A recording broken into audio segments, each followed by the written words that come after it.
The Civil Service Commission has issued a memorandum circular setting a target of 50-50 representation of women and men in executive positions. And yet in 2011, the Civil Service Commission found that women occupy less than 1/3 of third-level positions in the government. Women occupy more than 1/3 in government-owned and controlled corporations. Women occupy less than 20% in local government units, and women occupy just a little over 1/3 in the judiciary. Overall, the proportionate share is 1:2 in favor of men holding top posts in government. The Geneva-based World Economic Forum conducted a 2011 gender gap ranking.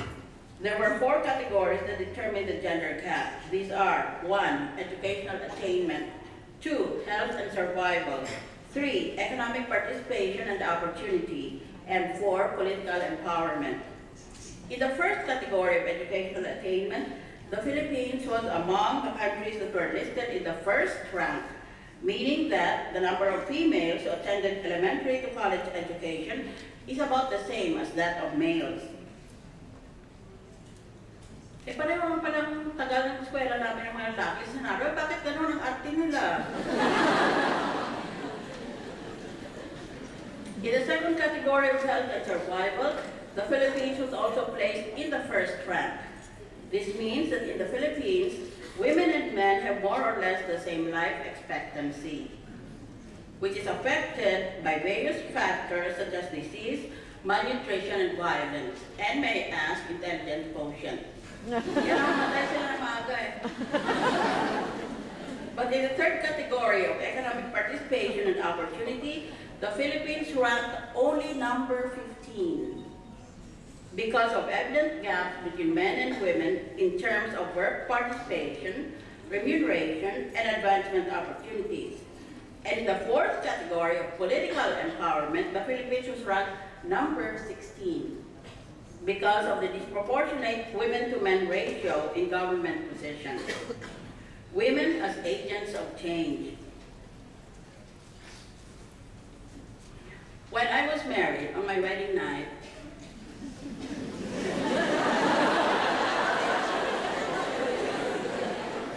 I wanted to be an agent of change.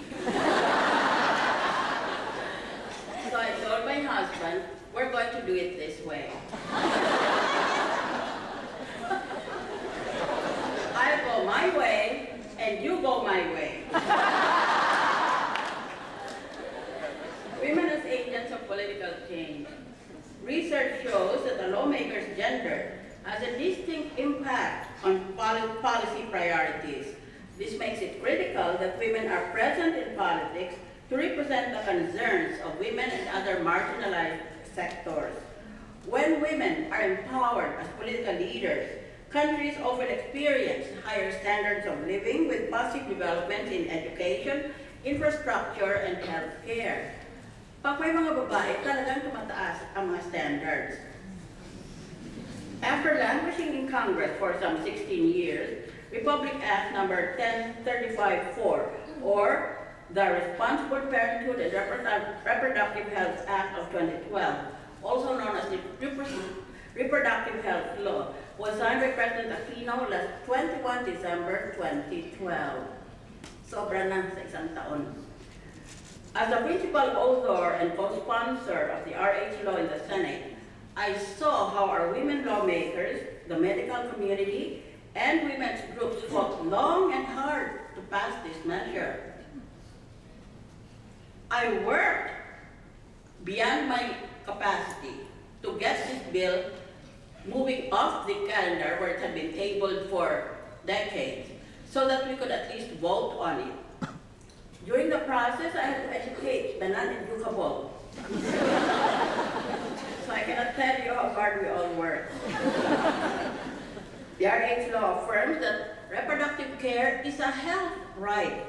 The people are entitled to demand it from their government, and the government is obligated to provide it to its constituents. However, the RH law, as you know, remains under an indefinite status quo. or pendente lite, pending the Supreme Court's decision on 14 petitions questioning its legality. In the Philippine government, women account for 58.7% of the total 1.31 million government personnel.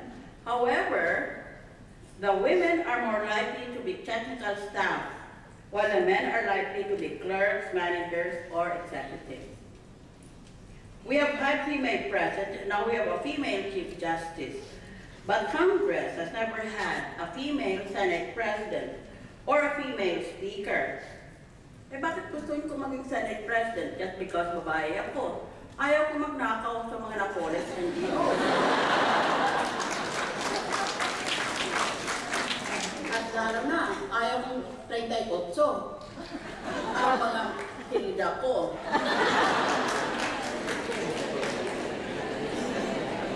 The greater majority in both chambers of Congress has always been men. Possibly, this is one reason why there is so much corruption in Congress. Kasi ang dami nilang lalaki doon eh. Yung mga lalaki na yun, akala mo kung si sino. Hindi man na nag-eskwela sa UP.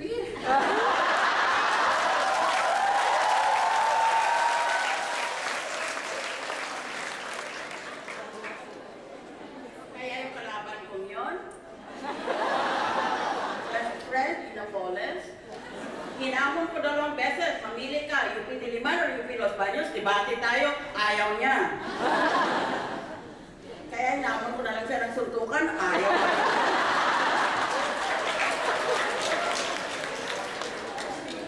In order to correct the numerical mistake of the past, the logic of gender equality dictates that we should elect 6 more women as Philippine presidents. Sunod-sunod, 6, babae lang. Preferably kung ano graduate ng UP. Until we obtain the same number of female presidents as male presidents. Isn't that logical? Under this logic, we should elect a woman president in 2016. Whoever it is, as long as it's verifiably female.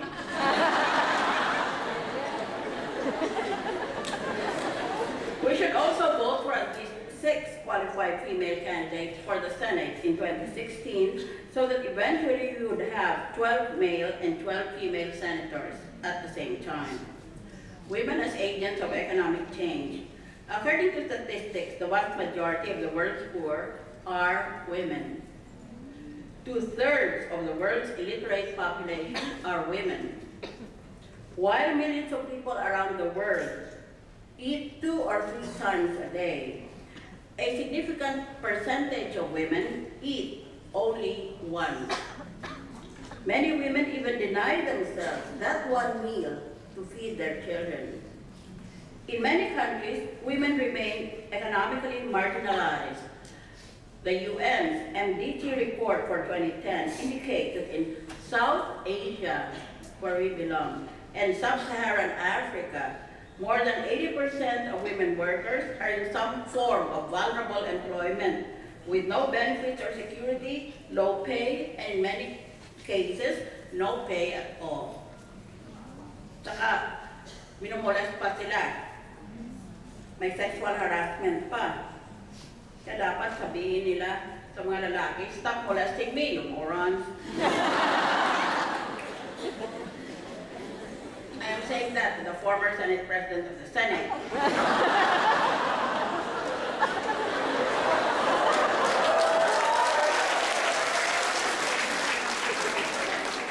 According to an SWS survey, the incidence of joblessness for women is so much higher than that of men. As of August 2012, some 42.5% of jobless Filipinos were women and some 19.3% only were men. And yet, Filipino women are more active in starting a business than men. The Philippines has the least gender gap among business owners in the world, 55% male versus 45% female. This shows that government must fully support women's economic activities as entrepreneurs in terms of market, capital, training, and product development. Research shows that empowering women benefits society as a whole. When women are educated and empowered economically, their families become healthier, their children go to school, incomes increase, and communities thrive. Feminization of agriculture. It is only proper that here, in the facilities of IRRI, we should at least take a cursory glance at feminist economics. The feminization of agriculture refers to the measurable increase of women's participation in the agricultural sector, particularly in the developing world. In Asia and Sub-Saharan Africa, women contribute at least half of total labor inputs in rice production. In the Philippines, as of October 2010, there are 5 million women laborers and unskilled workers, and 839,000 women farmers, forestry workers, and fisher folk.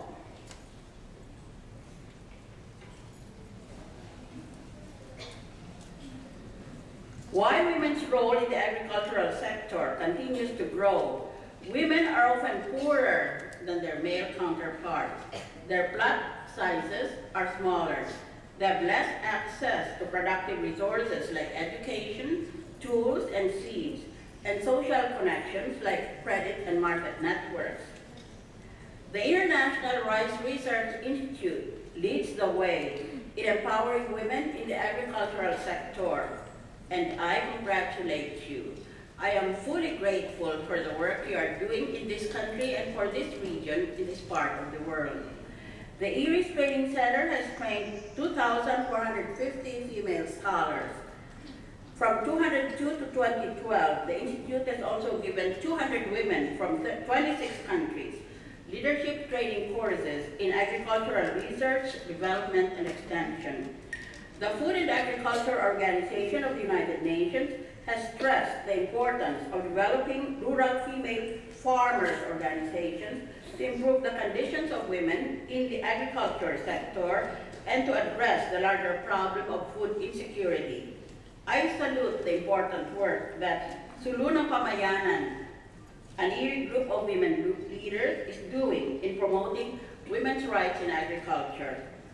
I know that your group conducts training in sustainable and income-generating livelihood projects for women to benefit their families and their communities.